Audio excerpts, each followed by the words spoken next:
I'm tired. I am tired and sick to death of all the hypocrisy that's going on in this nation right now. It's everywhere and it's destroying us, not only as a nation, but as a society and a people. It's time to wake up. It's time to get shady.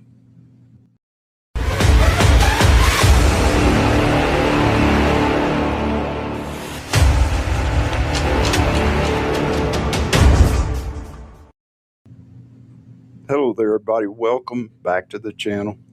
I'm Shady, and you're in the zone. I'm probably going to make some people angry in this video. I'm probably going to lose some subscribers. And guess what? I don't care.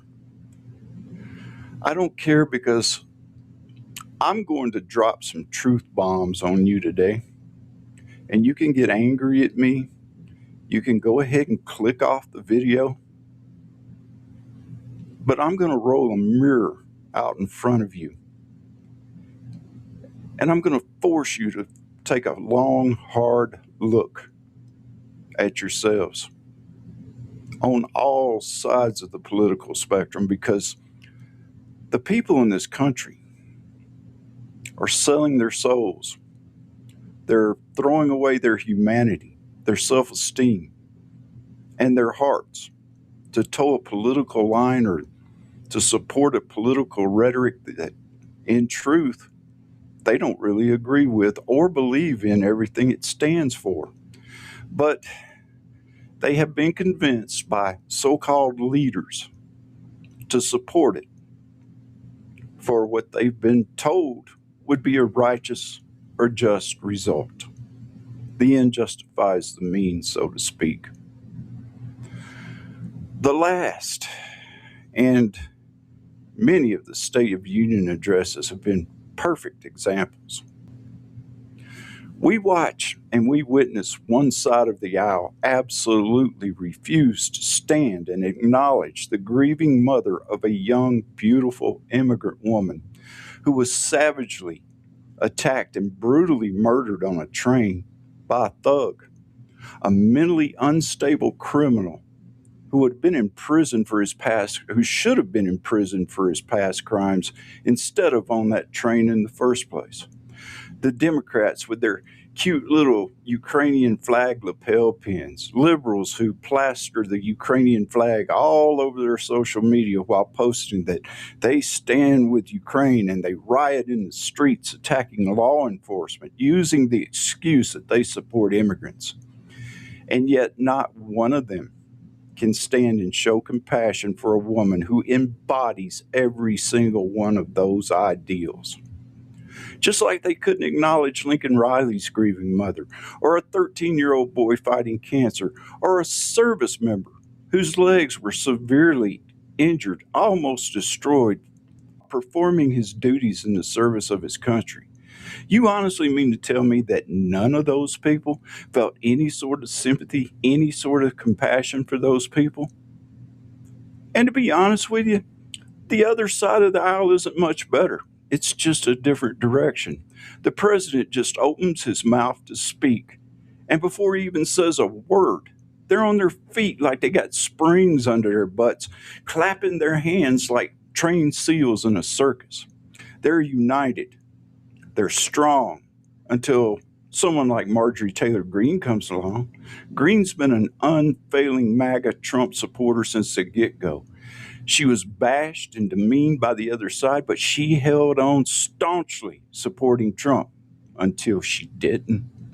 The whole Epstein can of worms came about, and she made a stand for the victims because her morality told her that it was the right thing to do, and her party turned on her.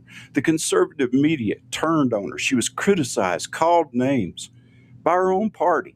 They humiliated her until she took just about all she could take and decided not to run for re-election. John Fetterman is the same as Greene in many ways.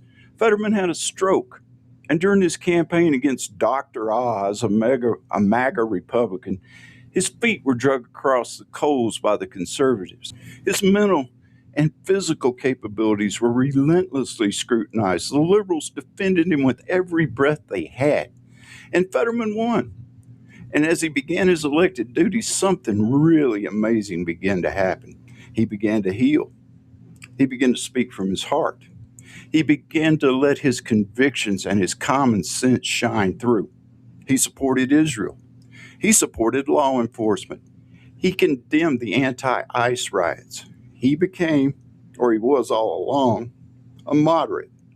And now the Democrats have shunned him. And the conservatives, well, they've embraced him. Are you starting to see some of the hypocrisy I'm talking about? Just a little bit of it. The State of the Union might be an example. Green and Fetterman might be examples. But the Epstein files are probably the epitome of hypocrisy on either side. Almost every time a story is aired on mainstream media or posted on social media about the files, it's centered on Donald Trump. Seriously, it seems every single one of them is focused on the president.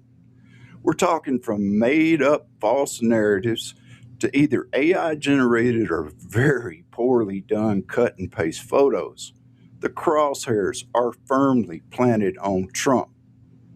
With all the propaganda, either true or faked, pointing at the big bad orange monster, the slime balls that are actually committing these sick, atrocious crimes against children slither away safely back under their rocks that social media and the mainstream media have so conveniently given them. And before I go any further, this video isn't a hit piece on the Democrats. It's not a condemnation of one party or the other. It's a reckoning on the perverted deviance that has happened and is happening in our society in general. You see, as I've publicly stated numerous times, if there is sound evidence that a person, politician or not, Democrat or Republican, conservative or liberal, if they can be proven guilty, the punishment should be swift and it should be final. Personally, I'm all for public execution, either by hanging or firing squad, and I would happily be the person who pulls the lever on the gallows. No black hood to hide my identity required. Or the guy with the live round in the firing squad, either one's fine with me. You see, I'm not in this to make a political point or to promote a political rhetoric. I'm not saying these things to destroy an individual or shame a group of people. I'm in this for the innocent children, the real victims of this, that they're being used as pawns seemingly for nothing more than gotcha moments. Now, if you're a politician, a journalist, a creator, or just an idiot over on Facebook who's spreading any sort of false propaganda, you are no better than the pedophiles that you are too stupid to realize that you're protecting. That's correct. You heard me. You are protecting pedophiles. If you're out there posting these cute little memes or you're trolling people just to get clicks or likes, you're aiding and abetting a group of sick perverts. And that, my friend, makes you just as guilty. Because when you set your focus on one group or one individual, the rest of the cockroaches scurry off back into the darkness to continue these sick, twisted perversions. And one of my biggest issues with all this is, what's wrong with the DOJ?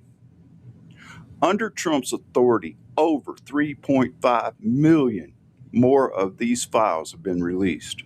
Literally, thousands of people have been named in them despite all of the redacted names. Yet, as to date, as far as I know, absolutely no arrest. No arrest, no convictions, or no convictions. I mean, are they doing some kind of secret squirrel investigations to bring these people to justice? I don't know. but I certainly hope so. And why is Pam Bondi, the Attorney General of the United States, not doing anything? She actually made the statement that the client list didn't even exist. Now, all these people that are laser focused on Donald Trump will say that she's protecting him. Now, that's true, and he's guilty. She needs to be hung right beside him. If she's protecting any pedophiles at all, period, she needs to face the consequences.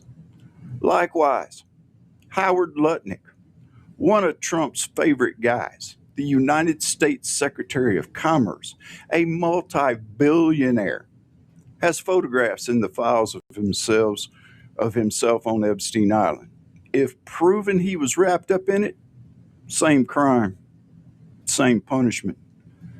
Most of you know that through Tracer and AI, I presented documented evidence that Reid Hoffman and Michelle Yee, both named literally thousands of times in the Epstein files, made major campaign donations to several Colorado politicians. I didn't even get a lot of response from it. No outrage, no shock, no defending him.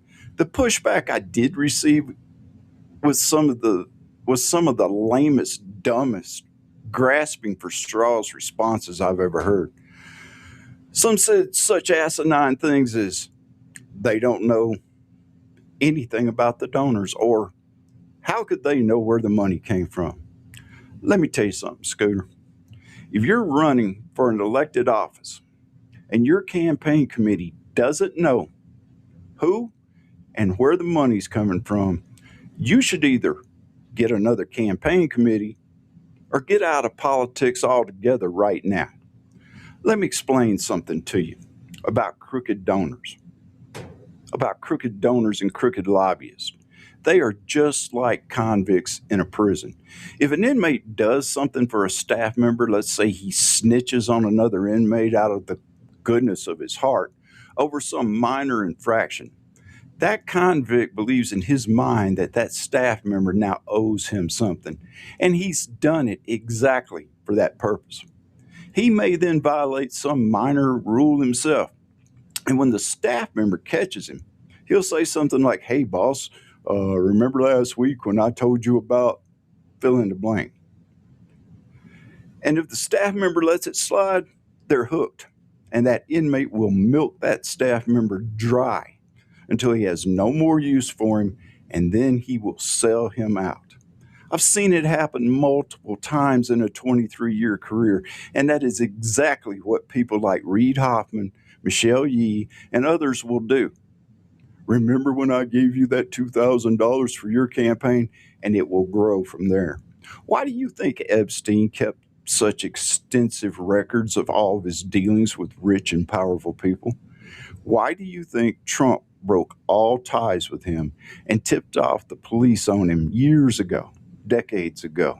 When one of these politicians take money or favors from a known pedophile, in my eyes, they're just as guilty as a slime ball, because I can guarantee you that slime ball will rear their ugly head later with their hand out asking for a favor.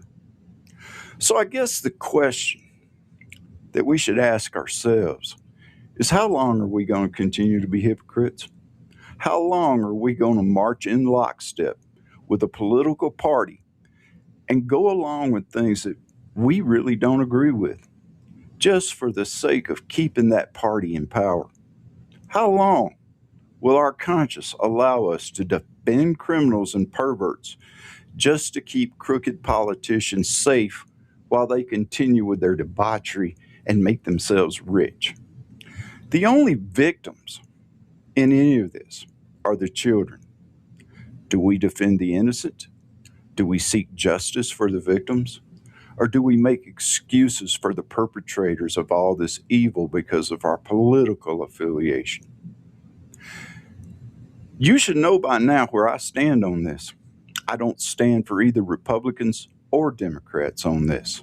I don't stand with either conservatives or liberals. I don't stand with either MAGA or socialist.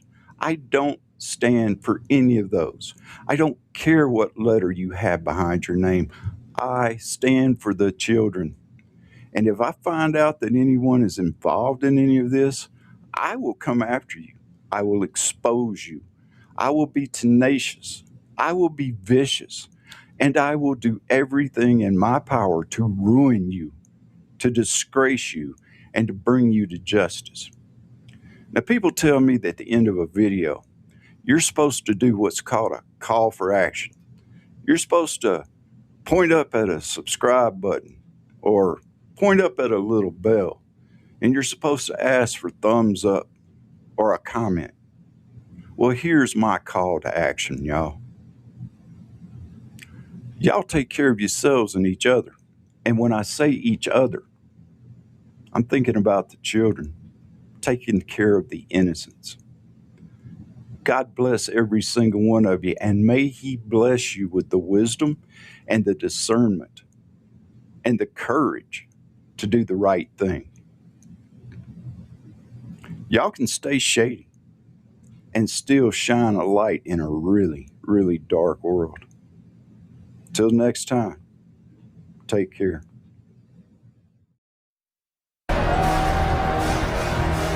This is where we hold them. This is where we fight. And these shields, boys!